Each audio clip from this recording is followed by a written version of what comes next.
Now that is one hell of a new intro. That is a new intro, and I love that new intro. Me too. It's just awesome.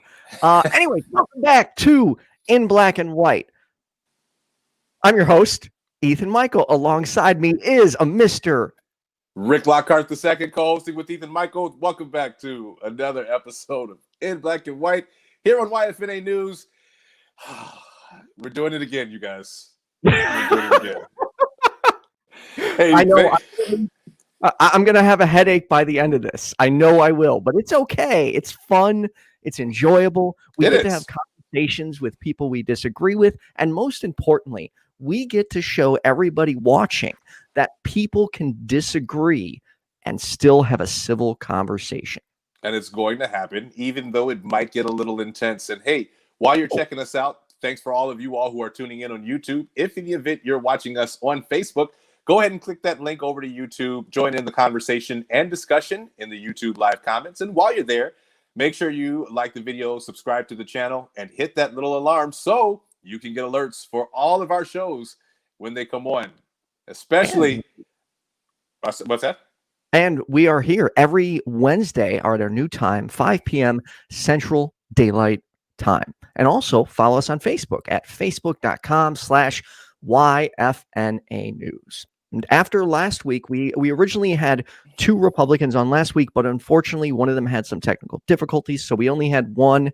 And unfortunately, it was me and Rick kind of, pushing the hammer down on the one Republican. So this week, we needed to make sure it was an even battlefield. So we've got 2 versus 2. This is part 2. Before we bring them on, Ethan, man, how's your week been? I don't know if everyone knows that you're the hardest working man in live streaming social media. So I'm curious, how's your week going so far? What's it been like? Dude, it's been crazy. Yesterday, what is that noise? I think that's right. Oh, sorry. Yeah, I got that. Come on. What are you doing? We're live, bro. I know. I'm sorry. I thought I had that taken care of, and it wasn't. My apologies. That was all. This is my. Listen. I didn't have really any technical issues until like late last week. I'm trying to make sure I don't have any this week. That's my only one for the week. If you have any issues this week, it'll be 2 Republicans against me. So you better not have any issues. But anyway, I'm sorry. You had a busy week going on. Yeah. Yesterday, like. I don't think people realize how much work goes into streaming. Like my normal job is about like 40 to 45 hours a week. And now streaming and preparing and chatting, I'm spending about 50 hours a week. Yesterday, I got up at 6. I didn't stop working until about 9:30 p.m. last night. So it's a lot of work, but I will say I love it. It's rewarding, and I want to keep doing this. And we're going to keep doing this each and every week. We're going to be bringing a few Republicans on until the election and talk to them and try and understand why they support Donald Trump. So without further ado, should we move on to it? It's going to be a lengthy conversation, so I guess we should just go ahead and jump into it. I'll introduce our first guest, a longtime friend of mine, and someone that I've had a chance to work alongside. Mr. Jon Mathews is joining us for our conversation tonight. We can bring him on. And there he is. There I am, Rick. Awesome being with you, Ethan, you as well. And like Rick said, longtime friends, an individual I admire on a lot of different levels. And I want we both know and understand that, look, at the end of the day, we have different political views. And I think everyone needs to know that a lot of people have different views, and that's okay. And I think that's the problem with the world today. We can't have civil conversations anymore. Or if someone has a different opinion than you, it's not right. But in reality, it is. Because you look at 2 individuals like Rick and myself, complete polar opposites when it comes to politics, but at the end of the day, our friendship's stronger than that. So appreciate you guys having me on. Of course. Well, at the end of the day, Rick's right. So okay. John loves talking about politics. No, we're not doing this. John does enjoy talking about politics as well. So I do. And let's bring on our returning guest, Katie. How are you? I'm good. How are you? Thanks for coming back again. Mm-hmm. Ooh, I just realized I lined the screen up correctly. Katie and I are the atheists, and Rick and John are the Christians. Wait, John, is that correct? Catholic, Christian, hey, believe in God. You know, it is what it is. Yeah. So wow, Katie and I have a lot in common when it comes to the atheist stuff. Politically, we could not be more different. Mm-hmm. Very much so. Yeah. What our goal is for this is to try and understand why you both support Donald Trump. So let's just jump into it, because we have about an hour and a half, and I have a feeling we're going to have a lot to say. Now, Katie, I would like to start with you and give you the opportunity, particularly because last week it was, us kind of 2-on-1, and I don't want that. So I'd like to give you a fair chance to explain why you support Donald Trump. So whatever you'd like to start with, please go ahead. So to summarize up the last conversation that we had, a lot of my opinions are based purely on logic and fact, and has nothing to do with opinions, not his personal opinions or what he does in his free time. I base it on the actual presidency and the job that he's done. So I really like what I've seen with business, and not letting other countries take advantage of us anymore. One of my favorite things about Trump is this fight against human trafficking. We have seen so many laws go in place. We've prevented all of the online sales of human beings for this country, along with what I think 15 other human trafficking laws. That alone is huge to me. At the beginning of Trump's presidency, I really liked that he started drawing attention to health fraud and the dependency that big pharma had, tries to keep the whole public under. But yeah, just good stuff like that, that you don't really hear too much in the media about. Like I said, I don't care what he says in his free time or his personal opinions, because he doesn't have any power to utilize any crappy behavior in his presidency.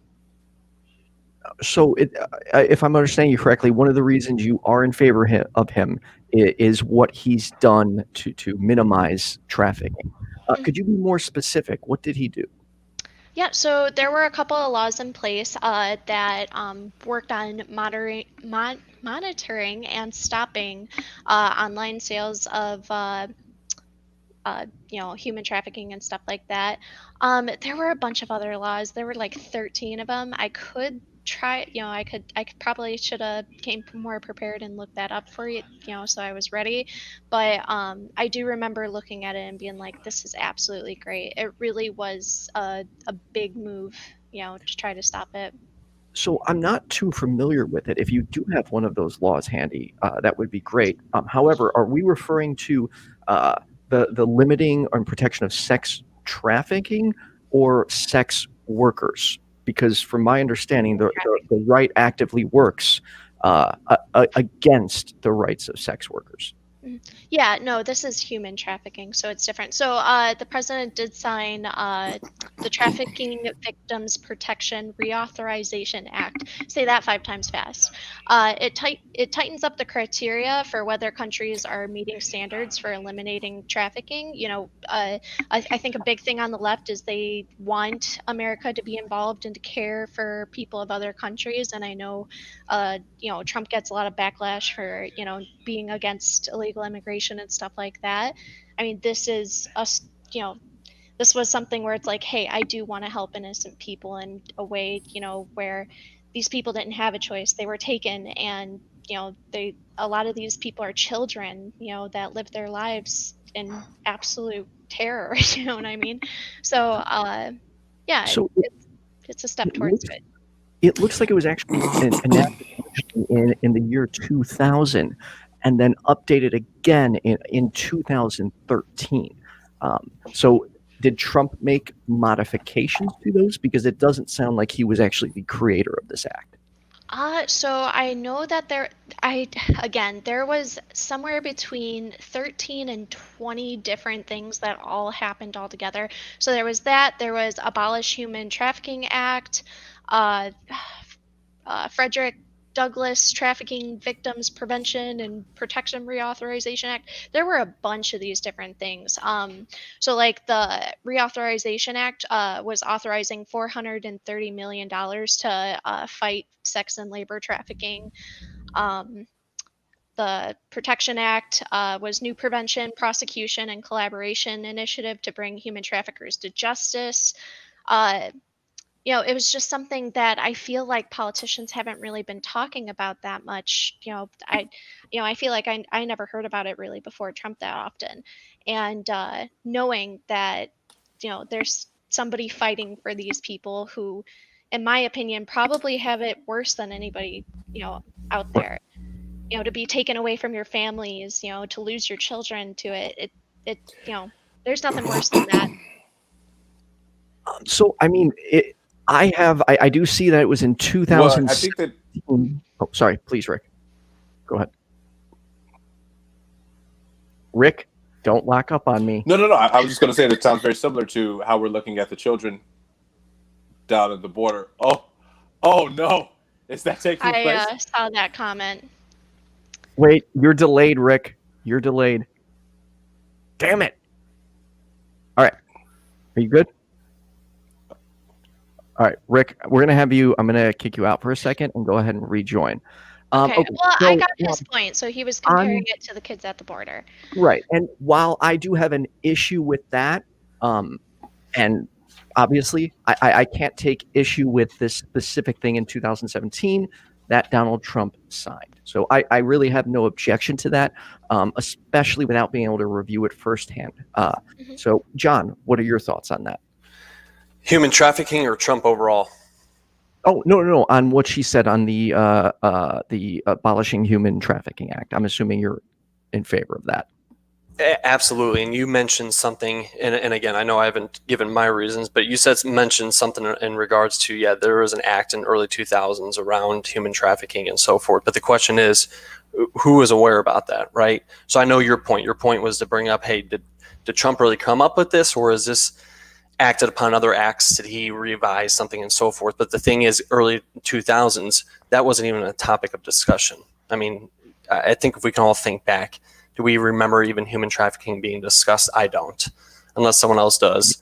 And that was my point. I feel like nobody ever brings attention to it. And no one's pushed it like Trump, like Katie says. There's slaves and sex slaves right now. Like, we as Americans, we don't even, think about stuff like that. But it's a fact that it does exist. And I'm so glad to have a president that really wanted to push to fight for that. Again, I have no objection to that. My only thoughts would be that he wasn't the person who originally started it. So yes, he may have popularized it, but he didn't originally enact it. If you'd like, I can respond to the comments if you'd like. No, so we'll get to if you do have questions in the comments, feel free to tag us. We'll try and monitor them, but overall, we'll try and get to the comments at the end of the broadcast. Okay. If you are on YouTube, feel free to tag YFNA News so I can scroll through and see what questions you have for any of us. Rick, did you have any objections to that? None at all. And I don't think we mentioned that this is actually going to be a call-in show this evening too as well for later on. If so, we do have the call-in option available. The number's at the bottom of the screen. You're welcome to call in, and we'll try and let everyone ask a question if they like. Moving on to John, because I really don't have a specific objection to their point. Could you list one of the reasons you support Donald Trump? I think my support for Donald Trump came back in 2016, the moment he came down the elevator and said, hey, I'm running for presidency of the United States, right? Because I think if I'm supporting Trump today, we can talk about that here in a moment, but let's talk about pre his first term and coming down and so forth. So when Trump did say, hey, I'm running for the presidency of the United States, I think it created a movement and a lot of excitement, right? And I think going beyond that was looking at an individual from the outside. I think we can all admit, and if you can't admit this, then you're part of the problem, is to say that the government has lost control. And I think it frustrates me to say that a lot of people will blame it on Democrats to say the deep state. I would actually think that's false. I think the deep states consist of Democrats and Republicans. And personally, I think it started with George W. Bush Sr. in my personal opinion.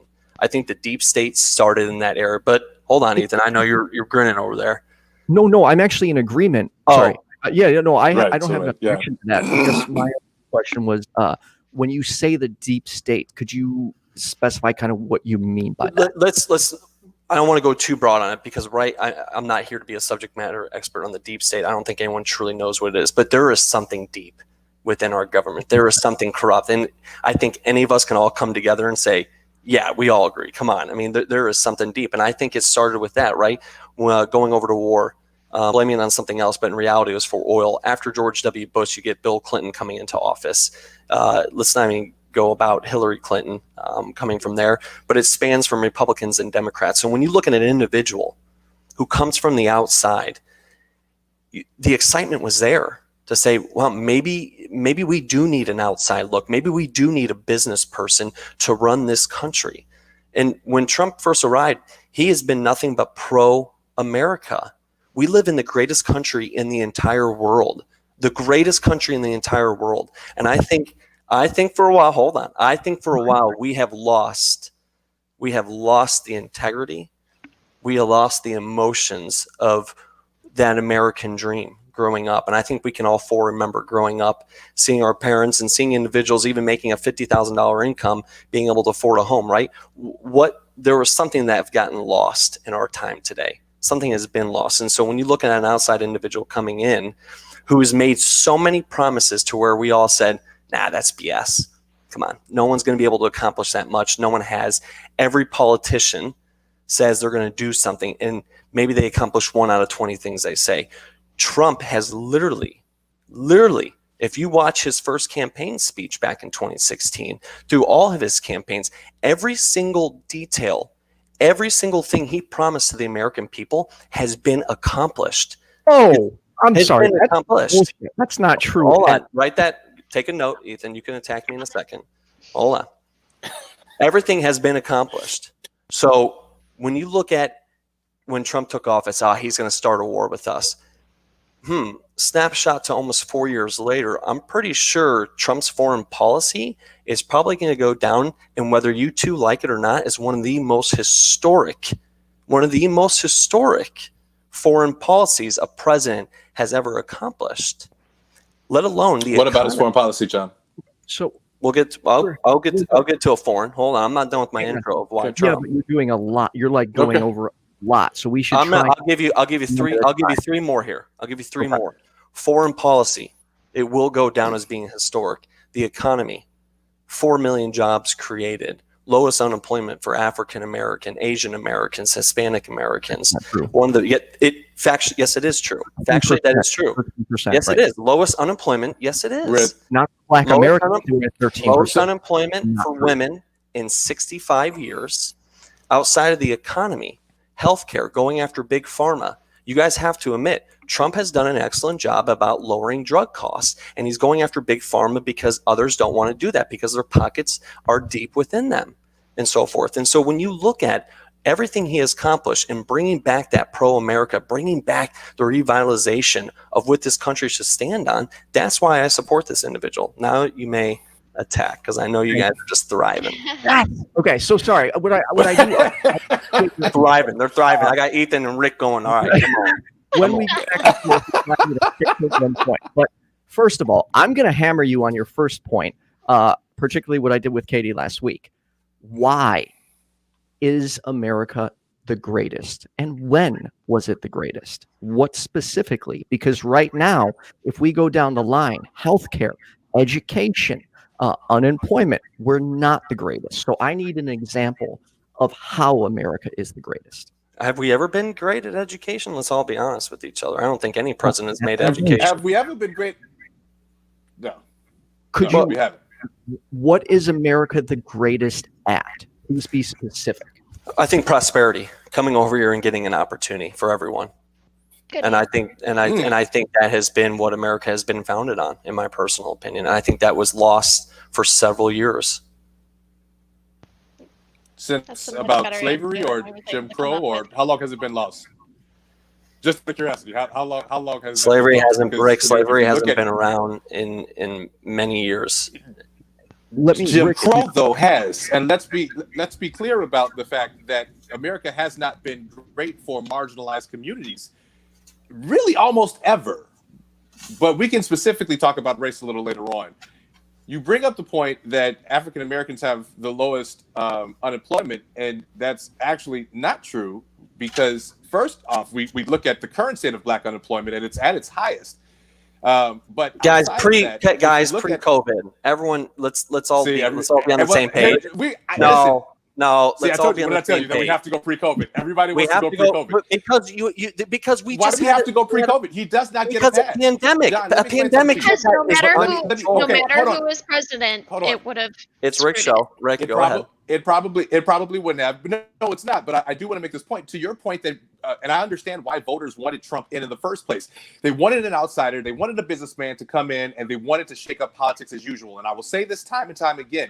Here in Chicago, we wanted to do the same thing with the Chicago political machine. Everybody knows Chicago political machine is rampant, and we wanted to change it up. So what did we do? We elected Lori Lightfoot as the mayor, who is Black, lesbian, a woman over 50. She checks all of these marginalized boxes, and she has changed up politics and did it with class. Now, you say that Trump is someone that wanted to switch up politics as normal. What people don't understand is when you make decisions as a business person in the position of a president, you don't just lose money, you don't just lose businesses, you don't just lose property. People die. So because of his inability to make sound decisions to protect the American people, you cannot give him a pass for COVID because 208,000 Americans have lost their lives. That's part of his presidency. That's part of what he's done as a leader, or I use that term loosely, quote unquote. John, you know, as a leader, you take accountability for the actions that you made and the mistakes that you've made, and he has yet to do that.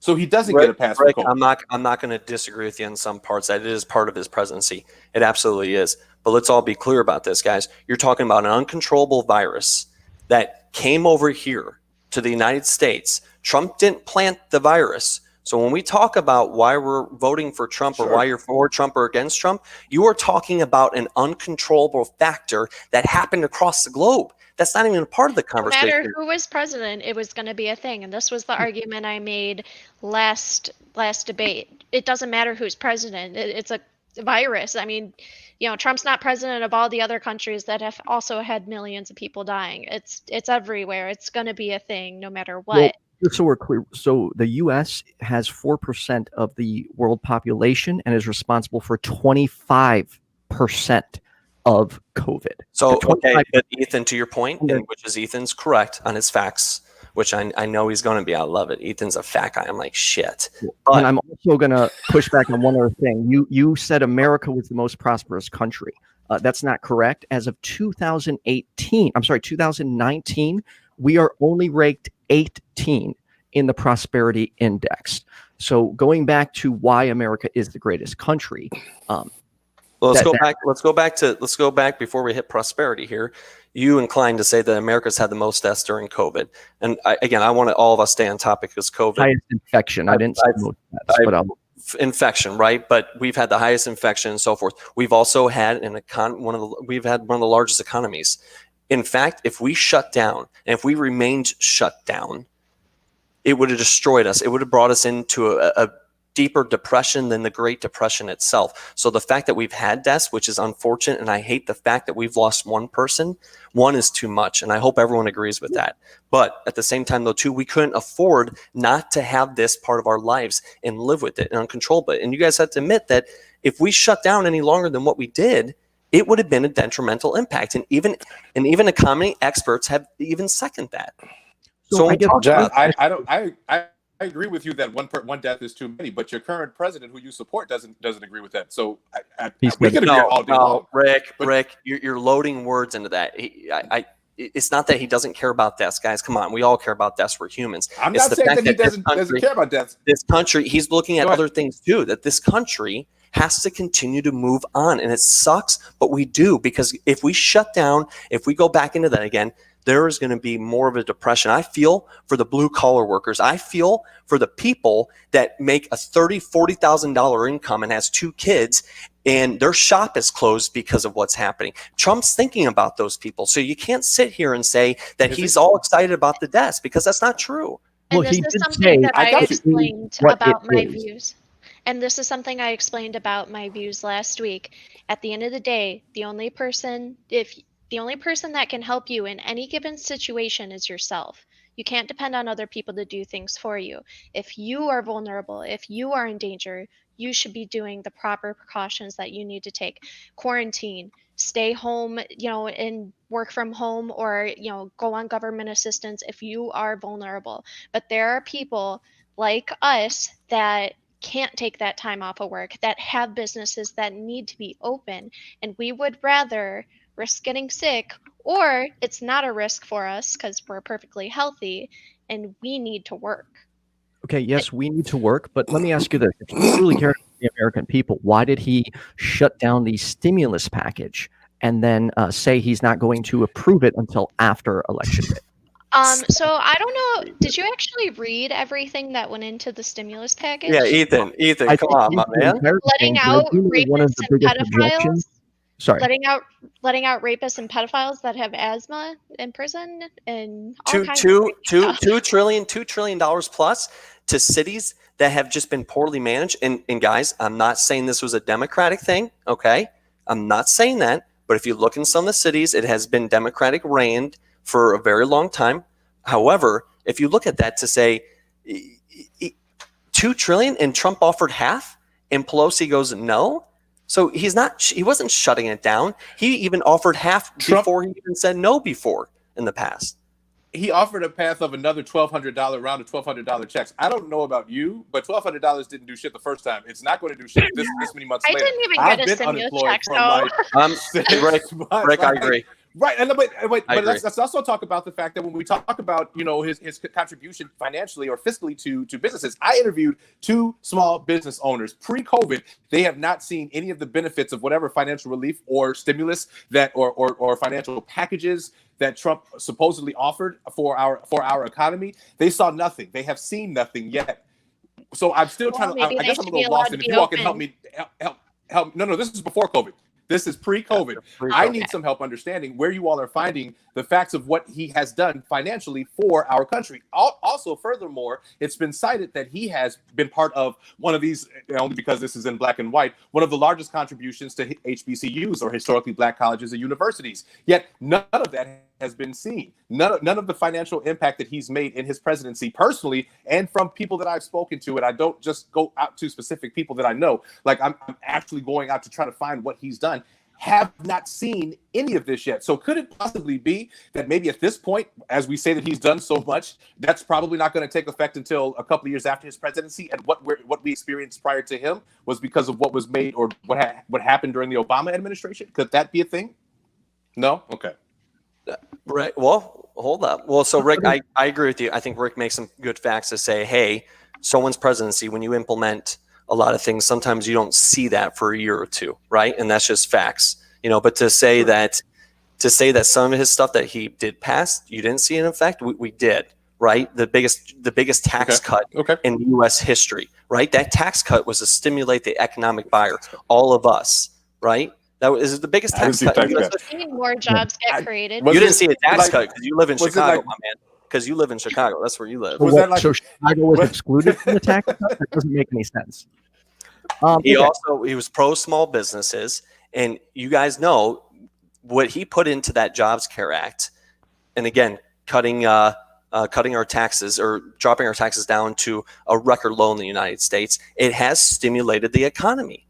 We were at a 4.2 GDP growth in 2019 because of the buyers, us as buyers. We were seeing more money in the pocket, whether it was a simple fact, but you're still seeing more money into that. And he has helped small businesses, and they're starting to see that a little bit. Now, obviously, this year has been a year we all want to cross off the calendar, but I guarantee coming into next year and get people a little bit more excited, if we can come up with, quote unquote, a cure or whatever the hell we're coming up with, I guarantee we start seeing small businesses thrive again. And we are. Just for the record, Trump promised a 5% GDP growth, and this is another one of his failed promises. It only grew 2.9%. Obama had better GDP growth in the last 2 years. So 4.2 4.2, that's a fact. GDP growth, 4.2 one quarter in 2019. 4.2, never. That hasn't been seen. Watching. If you Tell me when that's been seen last. Correct if I'm wrong or he's right, people watching, because the information I'm looking at was it was a promised 5% GDP and it was only grew by 2.9%. Ethan, you're all right. He did make a 5%. He did make a promise on a 5% GDP, but he didn't obtain it. But 5% was aggressive. Of our conversation. So that's one promise he didn't keep. Then, as you stated, he promised. Let's not. Are we going back into president's promises? Because we can talk about that all day. That he did everything he said. So this is he has done everything he has said. Okay, well, this is example one of something he did. Make 5% GDP, and we're still waiting on the wall. Listen, guys, a 5% GDP growth from where we're at, that was aggressive.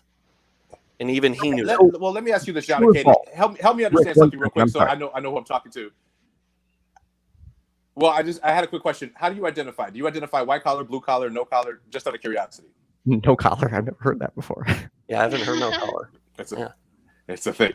So, what class would you say you identify in? Either of you, John or Katie? I guess blue collar right now. You would say blue collar? Okay, John, what would you say? I mean, I don't know. I suppose. I'm suppose. Let me ask you a better question then. White collar. What would you Oh, so you would say white collar, and what would you say the salary range is? Not to give your own, but what would you say the salary range would be? Give me just a range of what blue collar looks like and what white collar looks like, just so I have an understanding. That's a personal opinion. I would say. All right, just curious. They're both I don't know. They're both crazy ranges if you really think about it. I mean, there are plenty of blue collar jobs. Probably depending on where you live, and sure. I think there's I think the case point it depends on the job. It depends on look at blue collar jobs. It depends on how advanced you are. Like you can't compare an apprentice salary to an expert. Like it's too hard to say, compare, and same with white collar jobs. There are entry level white collar jobs, and then there's people way up. I don't think I know where Katie's going blue collar. I know where she's going with that. There's a range. There's a range in that. And I would say blue collar can go up to 80, 75,000, 80,000. Okay. I know plenty of blue collar jobs that made over six figures. All right, so we're probably defining white and blue collar a little bit different in terms of the job itself. A little differently. Sure. Ethan, you had a question. I'm sorry. Go ahead. Just in an effort to move this conversation forward, I would like to go back to Katie and give her a chance to cite, another example of why she likes Donald Trump or supports Donald Trump. Okay, so I've talked about this a little bit before, and it has to do more with the two sides in general. I see a lot more from Trump saying, these are the things I want to fix, and this is how I want to do it. On the left, I don't see that at all, and I can't, you know what I mean? At least Trump has plans. At least he has ideas and stuff like that. I feel like all I get from the left is, he's a liar. He's a racist. Yeah, you all are victims. I mean, he don't get anything. So the radical republic. So wait, so here, hang on. Here's the radical left. Good example. A really good example is the nominee for the Supreme Court justice. Trump gave his nominee, and sure, there's been plenty of backlash. There's been a lot of support. Whatever. They asked Biden. They were like, "Well, who do you nominate?" He's like, "Well, I'm not going to say until after election." Why? Are you afraid that people aren't going to like your choice, or is it just because you don't know? Trump had no problem coming out there and having an answer. And that's my problem with the left. They don't have answers to the questions that the people have. They only have, look at what he's doing. I need a reason for me to want to support the left, and they don't give me anything. But Trump does. Even so, I don't want to misrepresent you here, but what I'm hearing is because Trump gives reasons and plans, even if they're not good, even if he's lying. I'm not saying that they're not good. Because that's what it sounds like. He has a plan. Doesn't matter what his plan is, but he has one. So what I'm looking for is an example. Like, can you give me a plan or point to something? So I gave an example. A good example is them talking about nominees for Supreme Court justice. I, Okay. Again, he had an answer and he had a reason, and I looked into her and I wanted to know what she was about. And I'm like, all right, well, what does Biden have? Katie, what was his reason? I'm just like, what was it? What was his reason? Um, so I'm trying to remember exactly what he said. He said that she was a really good pick, and I looked into her specifically myself. She's very, very about the Constitution. She is a Christian, don't get me wrong, but she is very about saying my personal beliefs do not matter, my opinions do not matter. I am strict for the Constitution. And on top of it all, she is a great role model to women. She has what, like 7 kids or something. And what kills me is the left gave her backlash for that. Talk about bad feminism. You're criticizing a woman for being a mother and being successful? Are you kidding me? Are you aware that she? Are you aware that she has accepted financial contributions and donations from a group that I think we might have talked about this last week, that is about abolishing trans white rights?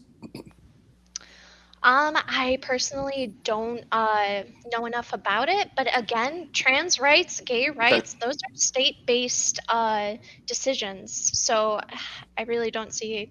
And again, like I said, we're gonna get into how different. that's federal a little later. But and again, we'll get into that, how that's federal later. History has shown differently according to the sources that I was told. So I got you. So do you believe that because she said that she's really strongly about the Constitution, she said this that she's going to hold true to that in her position? Is that what you believe? I do, and Okay. you know, like I said, just from what I've seen, I can't say, you know, I'm pretty sure politicians take money from a lot of different people that we don't like. I mean, we were giving money to terrorists That's for true. a few years ago, you know, like, so, you know, at the end of the day, Sure. I can't really say anything about Now- that. I base it more on action rather than connection. You know, we all have family members that we probably. Well, go ahead. I'm sorry.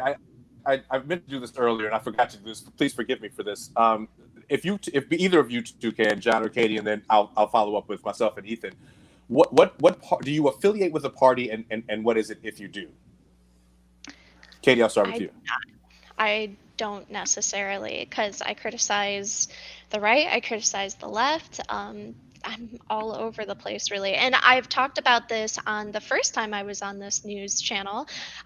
We had a big criticism saying no American right now is a true Republican or a true Democrat. We are overdue for new parties because they do not represent the current American people. So, yeah, I really don't like saying I'm one or another because most of us aren't. But if you leaned one way, it's safe to say you lean Republican, correct? And same with you, John? Yeah, I'm with Katie. I'll echo that. I think looking at the times, I think it's different, right? Because I believe, yeah, maybe you would say, okay, John's Republican or conservative. Okay, right? Yeah, all right. But there's also views, I believe, outside of the party, right? I mean, I believe we need to start looking at the climate, right? Abortion. I don't want to get into this topic. I have a different opinion on that, right? Maybe versus my own party and so forth. So I think there are some aspects I strongly still probably sway towards the right side. But to Kay's point, I think there's going to be a transition in coming years where new parties are going to be created, where it's going to be more modern, where it does represent the American people more accurately. So, okay, I hope so.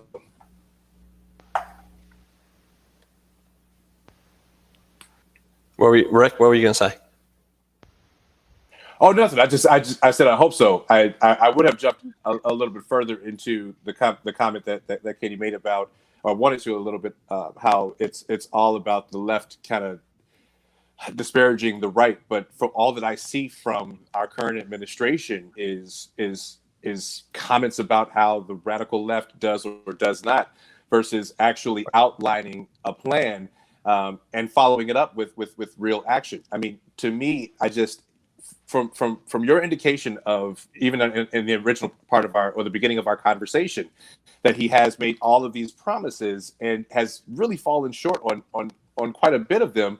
And then here we are, fast forward to this global pandemic that nobody could have avoided, and yet he can't be in a leadership position to navigate that effectively. Says to me that I guess I'm having difficulty following how we can blame the left for throwing all of this against the right, but we don't see the right doing the same to the left.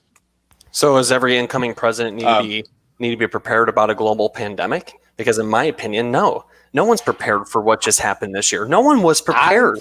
So we keep putting Trump on this pedestal. We were prepared during Obama's administration for H1N1.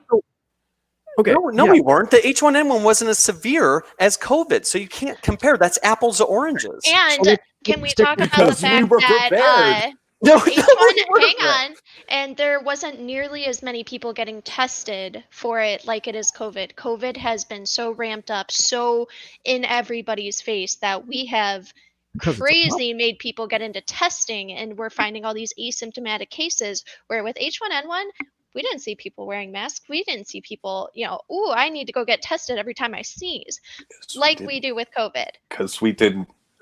Okay. Because it wasn't an outbreak. Like there wasn't. Here's what people don't seem to understand about COVID, and why I get incredibly frustrated with the right and their continued rejection of science. They love. I'm sorry. I said my opinions are based on the data from all these organizations, but sure. Right. So let's use the data. Why is America responsible for 25% of COVID cases in the world? There's the data. In my opinion, this is absolutely a problem for Trump. Our economy has to open. Our economy has to go. We're the biggest economy in the world. We have to run the engine. We saw what happened when we shut it down. It almost put us in a depression. So the fact that everyone keeps bringing up, we have the most deaths, we're running the most tests. Yeah, we do have the most tests. When you have mayors putting people in homes with elderly people that are more, I would say, more attuned to getting COVID and dying from it, yeah, you're going to see a lot of higher deaths. The fact is we had to reopen the economy, everyone. We have to thrive. We have to continue. Otherwise, no one's going to be where you're at right now. Everyone's going to be in a state of depression. And I'd like to add, I really don't like focusing on cases, because how many people have we seen? It's like, oh crap, I had COVID. I had no idea. I coughed for a single day. Who the fuck cares? I'm sorry, but the amount of cases doesn't matter. It's the amount of deaths. And the US isn't nowhere near. Yeah, which is nowhere near some of the other countries. So if you look at the mortality, the observed case fatality ratio, the United States is actually pretty low on the list, because you got Mexico, Ecuador, United Kingdom, Iran, France, Peru, Spain, Indonesia, all these people that are way above us in those categories. At the end of the day, sure, we have a lot of COVID cases, but maybe it's because we have more people being able to get tested than a lot of these other countries. So I'd rather focus on the deaths. And like I've kind of stated in the last thing, based on all of the data that we've seen from all these organizations that have been studying all these cases, healthy individuals, no underlying health conditions, you have a 0.17% chance of dying from COVID. Those are I found those myself based on the data, whatever, CDC and everything like that. And at the end of the day, the average of all these people dying had an average of 3 underlying health conditions. These are the people that would have died if they got a cold, a flu, all kinds of different things. These are people that are easily vulnerable. So for you to say it's Trump's fault that these people are dying, they could have died from a lot of things this year. Hey, 73% of our deaths. You're essentially saying, oh, okay, well, they could have died from other things. You can't just speculate like that. 73% of our deaths were 70 plus year old, like 70 and plus. 73% of deaths, and Ethan, maybe correct me on that. It might be 72, but 73. I know you're a good fat guy. I like that. So 73 or 72% were elderly individuals, right? And we almost created that in some of the cities by putting individuals within elderly homes, causing some of those deaths. 2, we have now, CDC has come out and saying only 6,000 and some numbers of change are true COVID deaths. All the other deaths have happened because 2 underlying conditions. So a heart disease, diabetes, anything of that nature. So when you come to those individuals, this virus is deadly. 100% agree. Okay. But the fact that you guys are saying Trump caused this, Trump poorly planned, the WHO came out January 14th to say there is no human-to-human transmission. Trump shut down international travel at the end of the month in January, and then you had the left calling him a racist, even when the WHO tweeted January 14th, there is no human-to-human transmission of this virus. That was a bullshit lie. But he still shut down the economy. So you can blame this all you want. It was inevitable. Here's what the common misconception, which I want to go into what I was saying earlier. And we actually have a caller I want to get to in just a moment. But here's the great thing about science. The CDC, the World Health Organization, when new information becomes available, they update it. And the right loves to make this mistake. Oh, information changes. Of course it does. We have I criticize that. I've taken the changes in their information and we're learning to further my opinion. I'm sorry? I don't understand how that applies to anything, because the changes have actually worked in our favor. The more we're finding out about this, the more we're realizing that we fucked up by closing things down and freaking out. With 200,000 dead, we're realizing we fucked up. I would. I don't. Right, I was gonna say I think that was the case. No, I understand case point. There's been a lot of other cases in terms of what the shutdown caused: depression, over drugs, alcohol, right? Divorce rates, things of that nature. So I can see your point. Abuse. Can I just real quick before you get to Ethan? Hold on, real quick before you do, Katie, John, just to answer a question for me: have either one of you had COVID or had a close relative in your household contract COVID? Not in my household. I've had family members have it and friends. I believe. Have you lost anyone to it? Oh. Okay. I believe, Rick. I feel like I had it back in February, but to the point, I knew a lot of close people around here in Dallas that have had it. No family members, no deaths of people I closely know. Okay. Okay. All right. So go ahead. I want to get to a caller, and then after that, let's go back to. I have several points I would like to go over. Now, for people watching, understand I don't have an automated. I don't have a call screener right now, so this is live. So I apologize if anything gets said. I will cut the person off if there is an issue. You are on with Rick and Ethan. How are you? Applications though. I am good. How are you guys doing? Doing well. What question do you have?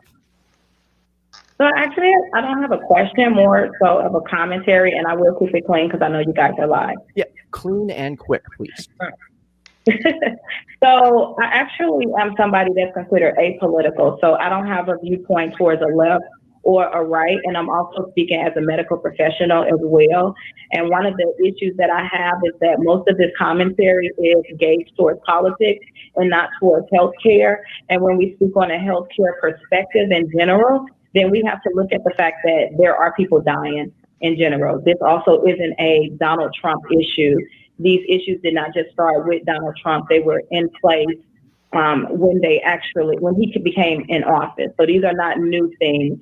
And I think when we start from there and we go back to the root of a lot of these problems, then we won't start with the left or the right. And I do have a major issue if I go into the political side of the scare tactics that are being used by the Democratic Party. And I'm speaking of that as a Black person when it pertains to Donald Trump is the way all to all as it pertains to what's going on with COVID. He doesn't have the power to make a lot of these decisions as it pertains to healthcare.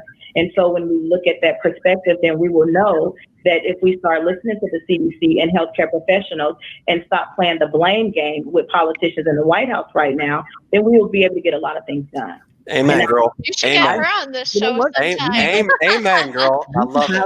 A partial agreement there. Yeah. So we should listen to the CDC and not listen to if we start off there, you'll be surprised how far we can get. You're right. So we should listen to the CDC and the science and not listen to bullshit that Donald Trump. You know that's not possible. That's not possible. That's not possible. Hold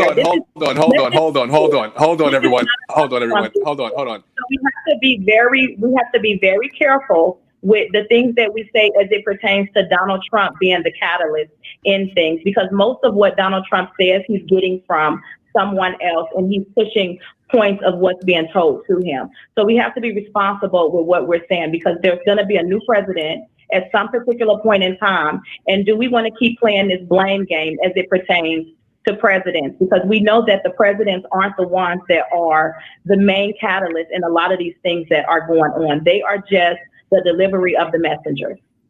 Yep. And to add And where to are you that calling too, from? and this is something. Oh, I'm in Forest Hill, which is a suburb of Fort Worth. All right. So, Katie, real quick, I wanted to thank you for calling in. And then, Katie, I'm going to go ahead and let you respond. yeah. So to add to that too, and this is something I brought up a little bit before. Again, I feel like we put a lot of this responsibility on the president, and nobody really pays attention to the state government. A lot of the precautions and the way that we are dealing with COVID is very different by state. Look at Illinois compared to Florida. So to say, oh, it's the president, well, no, you should be looking at state government. And Illinois is doing great. So anyway, and this is something that does bother me with a lot of people that are against Donald Trump, is a lot of them don't pay attention to what's actually going on in their local government, and they say this is all Donald Trump's fault, but you're not actually looking at who's actually responsible for these things. So like we talked about earlier, something that I am against the right on is I am for abortion, and I think we should support people in being able to get abortions. And I know that that's something Trump is against, but at the end of the day, Trump doesn't get to say who gets to have an abortion. Your state does. And like, that's what drives me a little crazy. I want to be very clear here. I'm not saying Donald Trump is responsible for the pandemic. Obviously, that would just be a lie. You just said you don't like how he handled it. I don't like the way he handled it and the way he caters to his base. So, for example, if you give me 1 second, I want to pull a quote I have here. Donald Trump, this is verbatim, words out of his mouth. Trump admits to downplaying the virus. You just breathe the air. That's how it's passed. And so that's a very tricky one. That's a very delicate one. It's more deadly than even the strenuous flu. This is deadly stuff. Then 3 weeks later, it's a little like a regular flu that we have flu shots for, and we will have essentially a flu shot for this. Well, I think, Bob, really, to be honest with you, I wanted to always play it down. I still like playing it down because I don't like creating panic. Now, please tell me, both of you see a fundamental problem with that statement. Weren't you the person that just said that we should be paying attention to the new information that comes out and how we're seeing the changes? Absolutely. Yeah. So to Katie's points, to CDC's point, this has a lower death rate almost as the flu. And actually, I believe the CDC just came out and says it does have a lower death rate than the flu. Again, it's about your underlying conditions that you have. If you have two underlying conditions, this flu is deadly, or this virus is deadly, 100%. But everything else, this is 80% of a flu strand. 80% of this makeup of COVID is a flu strand. That's a CDC fact. And so let me ask you something, Ethan. Did you not approve when the president shut down international travel on January 31st because the left party called him a racist for doing so? So do you not approve the president doing that? Because we could have had a lot more deaths than we do today. Sorry, no, of course we needed to shut the country. Was it international? So you do approve. So you did approve of him doing that. Do I approve of the country? Sorry, of flights. So when he shut international travel down January 31st, and when the left called him a racist for doing so, were you against that or were you for it? I don't know why. I would be for it. I don't know why they called him a racist. Exactly, but the whole half of the world, half of the U.S. called him a racist. It was because he shut down travel to China, not because it was international travel. Excuse me. And then 2 weeks, Rick is 100% right. 2 weeks later, the UK came in and he started studying other things down. So when Dr. Fauci even goes on to Capitol Hill and says, I agree with Trump shutting it down when he did, the left side continued to call him a racist, to say that was the wrong move. You're incoming man who wants to be president of the United States stood there and called him a racist. Biden called him a racist, but you just sat here and said, I approved of what he did. And he did called him a racist because he was attacking China. He shut down where the Chinese virus was primarily coming down. He wasn't shutting down. He was protecting the United States of America where the virus was originated from. Everyone, this originated from China, and we all needed to say that.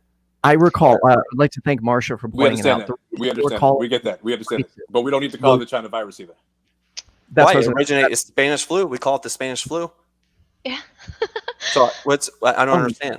I guess when you know better, you do better, John. When you know better, you do better. When you know that you calling it Chinese virus, I don't call it a Chinese virus or attacks. I think no, Rick, I'm with you. I don't call virus all the time. All right, guys, time out. I don't control what he says. Time out.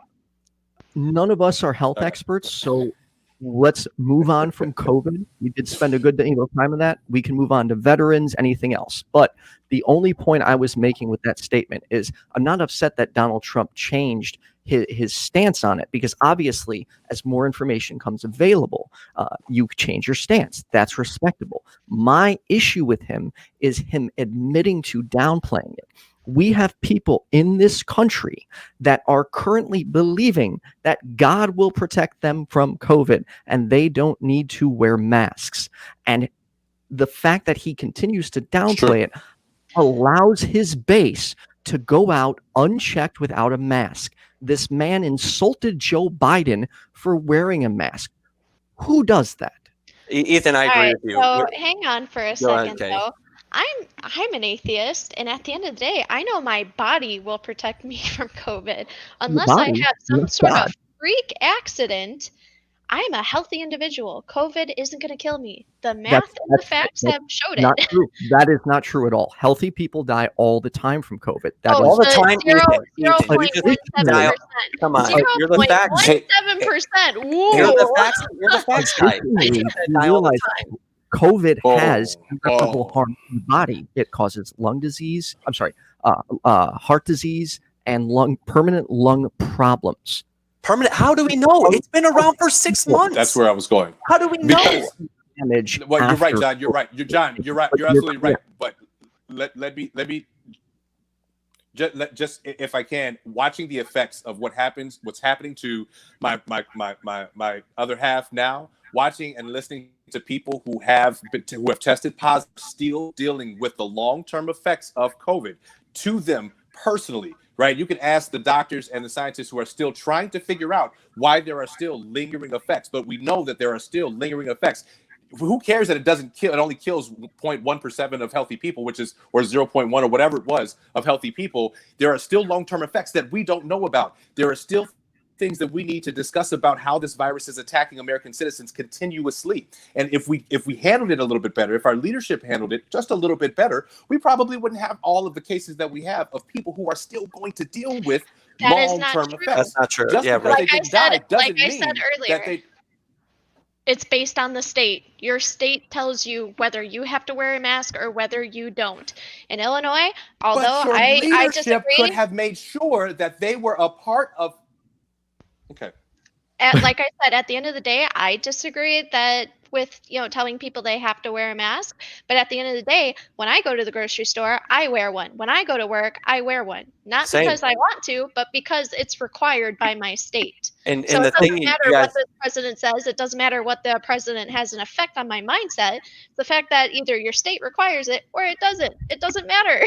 And Ethan, I know you want to move on, but real quick, the point is, guys, we have grown up into a country that has vocalized rights as a U.S. citizen. Your rights are freedom of speech, right? All these type of rights. And then when we experience what we just experienced, all of us, not me, not Katie, not Rick, not Ethan, all of us, what we have experienced together this year was a shutdown, was something so different that our culture has never experienced. Yeah, it's going to shock some people. It's going to get people to say, whoa, what are you trying to control me? What are you doing? This has never been, no, it's never happened. It's just not our culture, though. It's not our culture. It's not our culture. I agree. Right. But the idea that wearing a mask is an attack on your freedoms is fucking ridiculous. Ethan, I'm with you, but some people believe that. Some people believe that. It's the fact that They can tell you that you need to do something, whether there's reason behind it or not, in order to buy groceries, in order to live, in order to survive. It's the fact that your life depends on you doing an action that the government required you to do. It And freaked people out, there's guys. a chance It of freaked it them out. not being about your safety. Ethan, I agree with you, bud. I'm not saying I disagree with you. I wear a mask and I want to protect people. So I agree with you, Ethan. I'm not against that, right? But if I see someone without a mask, who am I to say, hey, put your damn mask on? That's not my right. I don't do that either. I agree with you. I don't stand by, like, when I see some of these leftists getting in right wing's faces and screaming at them over a mask, I don't stand for that. I don't agree with that. That is not right. My issue is the fact that people are not only unwilling to wear a mask, but they make this point like they're being attacked. And then they call people like me sheep for just saying, hey, I'm going to be a decent person and put on a mask because I care about other people. Ethan, I'm with you. So as somebody that isn't on that spectrum for you guys, I respect anybody's choice to wear a mask. And personally, if I were in charge of a state, my rule would have been, if you are scared, if you are vulnerable, stimulus checks, aid, whatever you need, that's fine. Everybody else, you do what you want to do, because that's what America's about. If you're scared, stay home. We got you. We will cover you. We will protect you. If you want to go about your day and live your life and pretend like you don't care, that is also your business. And I know that you say that a mask isn't a big deal. Well, I'm a casino dealer. It's loud. You have people with all these machines, all the clicking of all the chips. And a huge part of my job is my personality and getting people to like me. Because at the end of the day, unlike a server, you can't give them the experience that they want. You don't get to say whether they're going to win or lose. And you're guaranteeing your tips on getting them to like you. Because if they lose, they're not going to be happy. But if they like you, they'll give you a tip. And because of the masks, the plexiglass, and all of the ambiance of that place, I know it sounds silly, but I literally can't have conversations with my customers anymore. You'd have to come there and actually see it to understand it. But at the end of the day, we are suffering because we have to wear masks. And as silly as that sounds, that's the fact. All right. Ethan, she's got a point.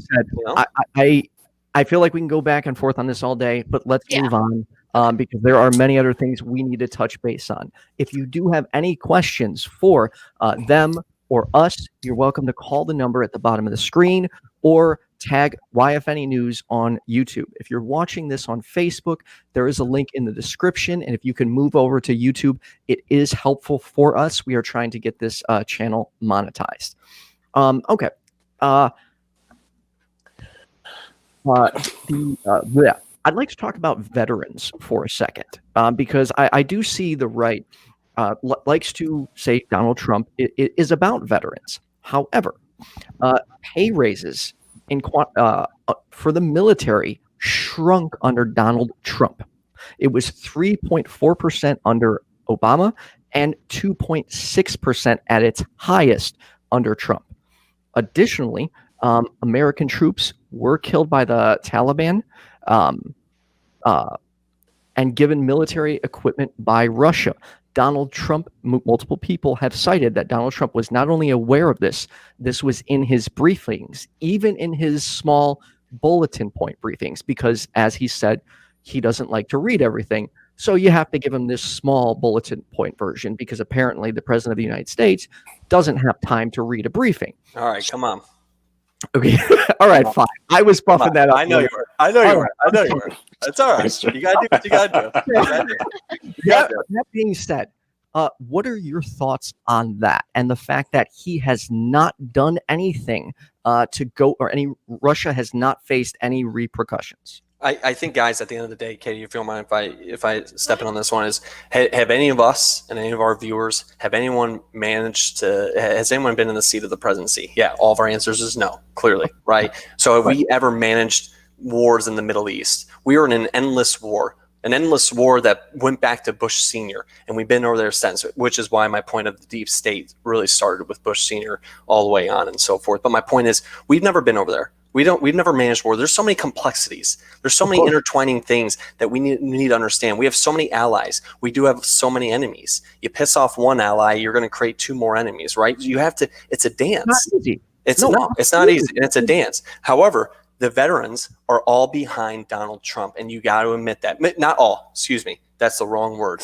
Majority. No, it is. I admit that's the wrong word. Majority of veterans. Majority. No, yes. Majority of veterans. Not a majority, a chunk. I'd say No, quite a bit. I'm saying 70%. And we don't know. Guys, this is opinion. This is an opinion. Okay. I'm saying I don't know. This is not true. Everyone listening. Statistics are pulled out of people's ass on the spot. But I'm calling my BS. I am opinion, and this is an assumption. 70% of veterans are with veterans. He has gotten us out of the endless war. We have now the lowest troops over in the Middle East than we have in over 20 years. Veterans unemployment hit the lowest in 20 years. We have put an emphasis on taking care of our veterans. Look at the VA. Look at the VA and what we've done there. And actually, I even have something towards that. Now I can't find it.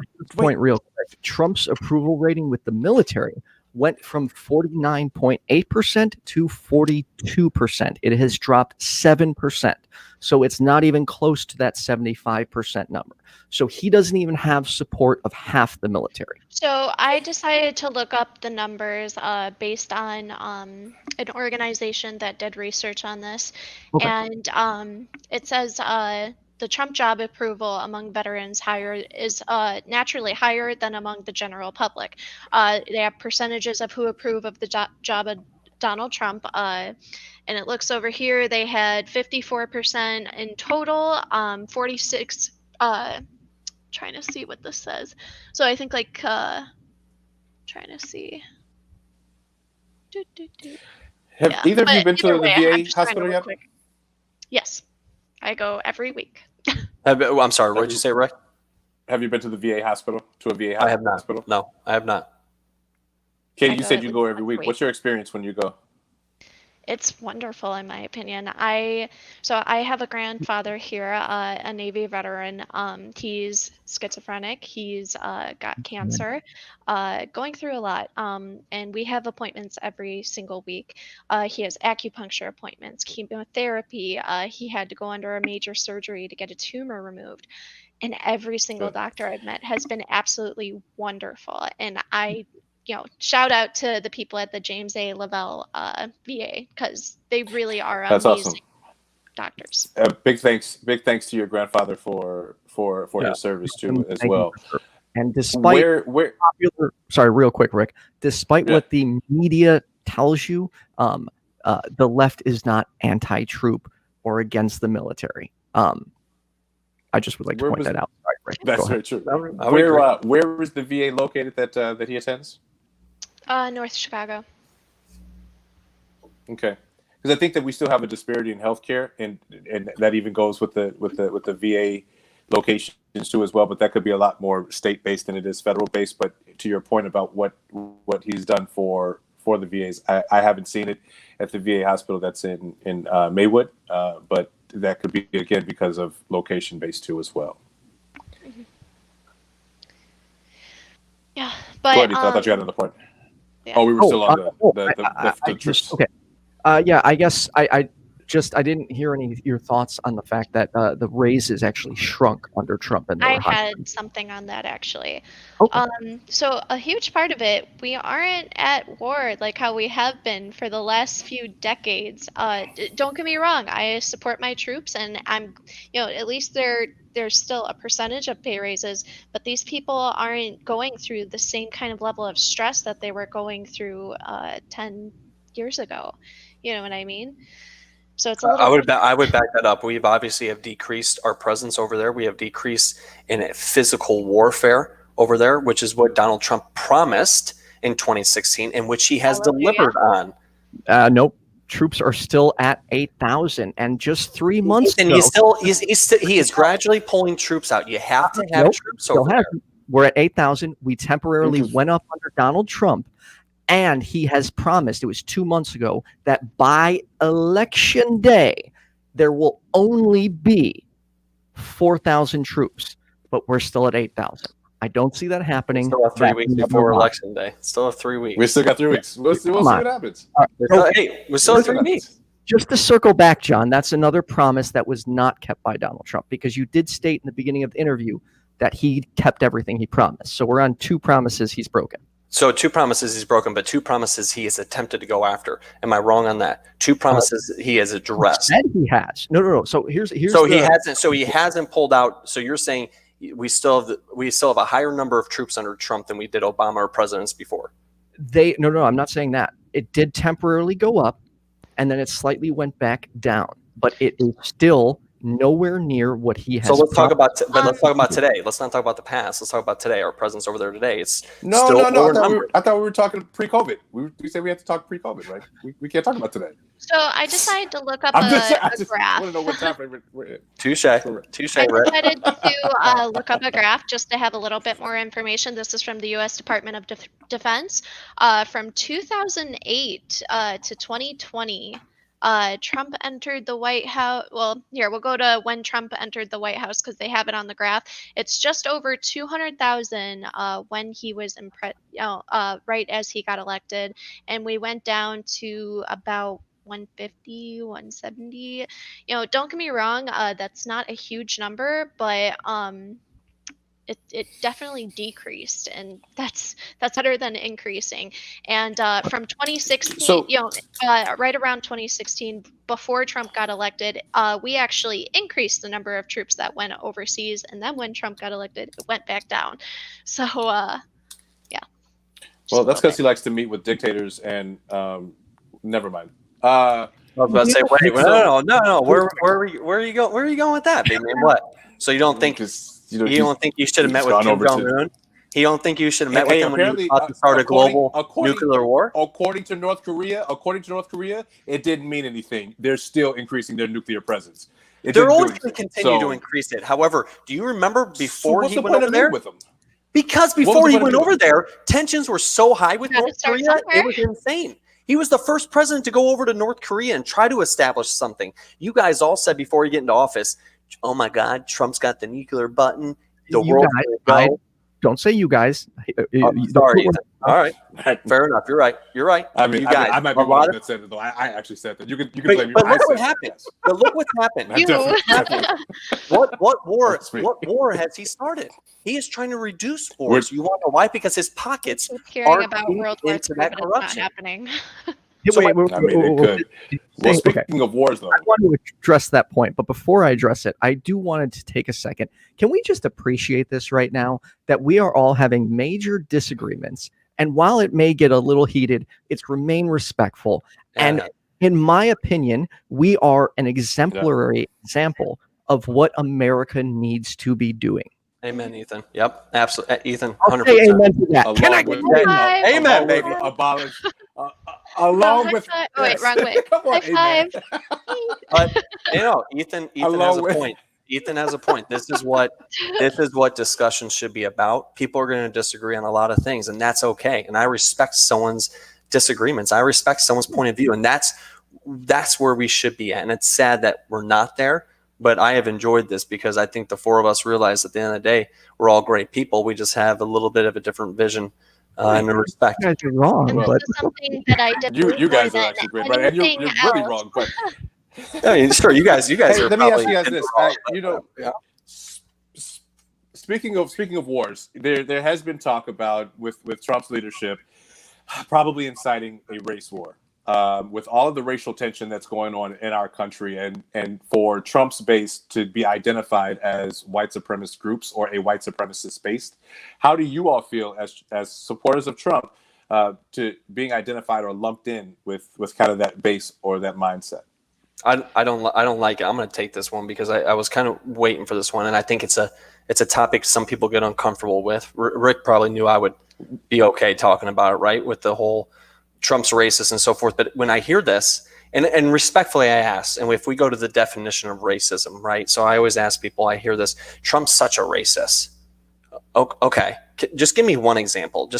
I just want one true example of the definition of racism, and just give me one true example. And if you can provide me with one true example of racism and what he has shown, I will apologize right here, right now. But every time, and I'm not talking to Ethan or Rick, every time I've asked, I was going to say, because we can, but all right, go ahead. Yeah, but every time I've asked that to someone, I hear nothing.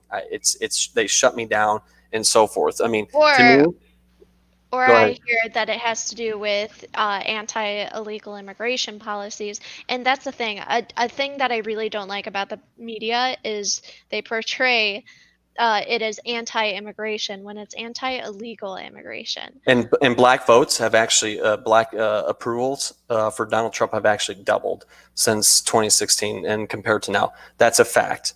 And he actually will have more of a black vote coming into this year. Do you believe that? Yeah, 100%. I do believe that. Do you really want a person who back in the 90s said, I don't want my kids growing up in a racial jungle?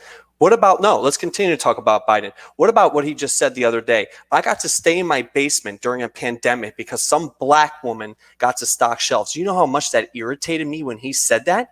Or some black woman? Or you ain't black if you vote for Trump. Let's talk about his 1994 crime. We talked about that already. Right?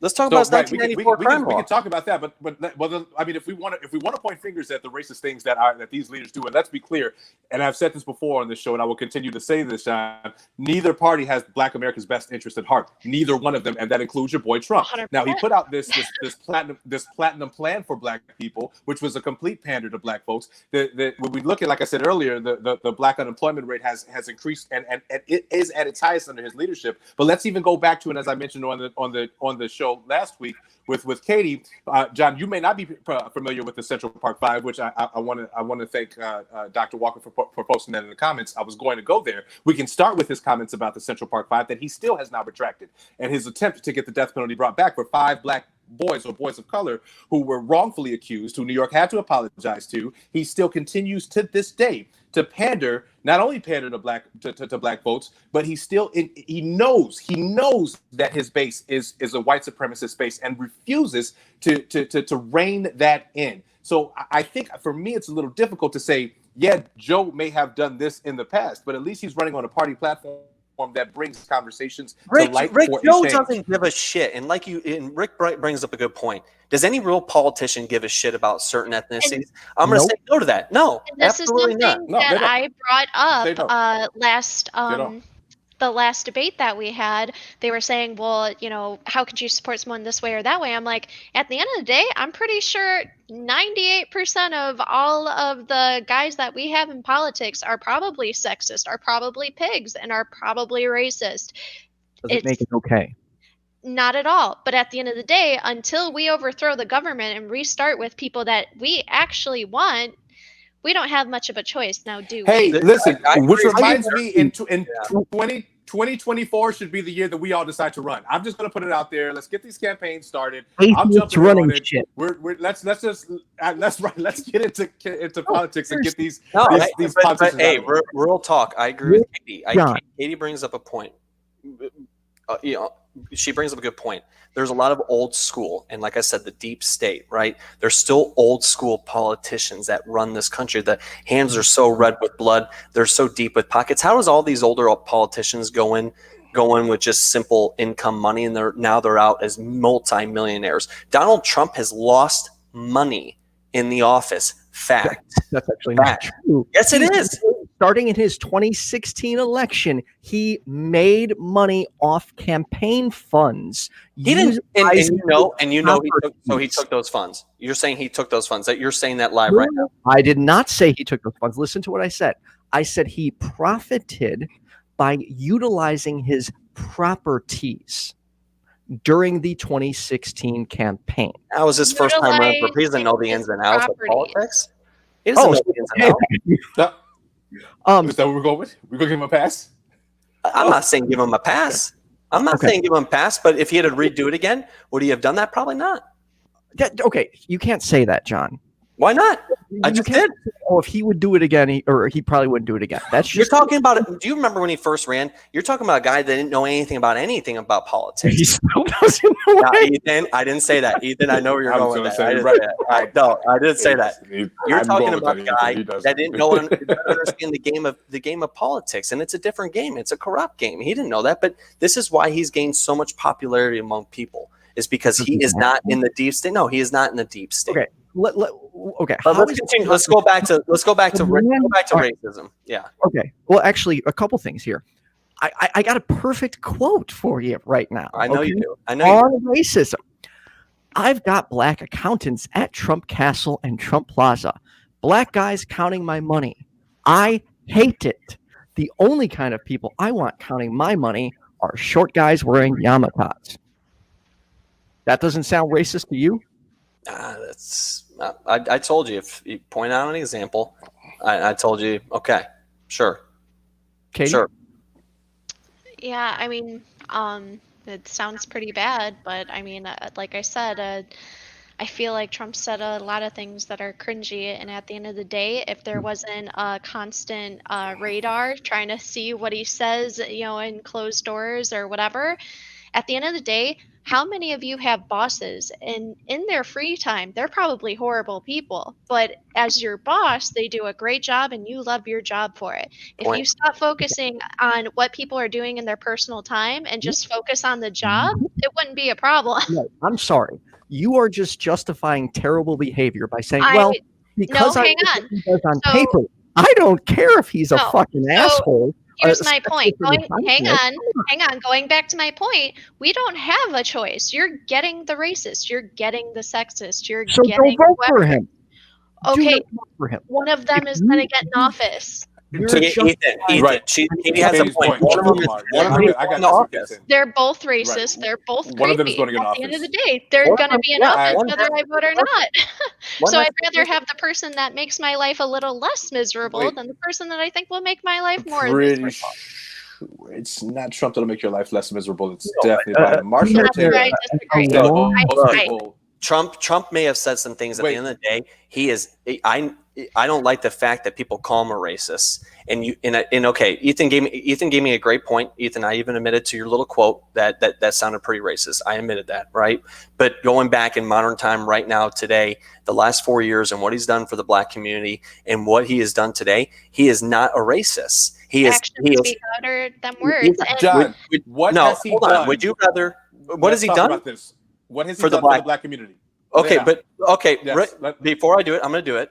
Before, to Rick's point, Okay. has anyone really catered to the black community here? Do they really even give a shit? No, and politicians don't. I think politicians are politicians and they're dirtbags. Do we need to do more for the black community here? Absolutely. And I'm a big proponent to that, and I just want everyone to know that. But under Trump's presidency, lowest unemployment ever Thanks, Sean. recorded for the black community. You're welcome, Rick. We talked about that. It's not. Economic. Stop it, Ethan. Sorry. You- Sorry. Go ahead. I'm John. going to interrupt you if Go you're ahead, putting John. out bad information. That's not. It's Under 13%. Trump, there was not today. Under Trump last year, the lowest unemployment for the blacks. Economic opportunity zones. He created economic opportunity zones. Where was Obama?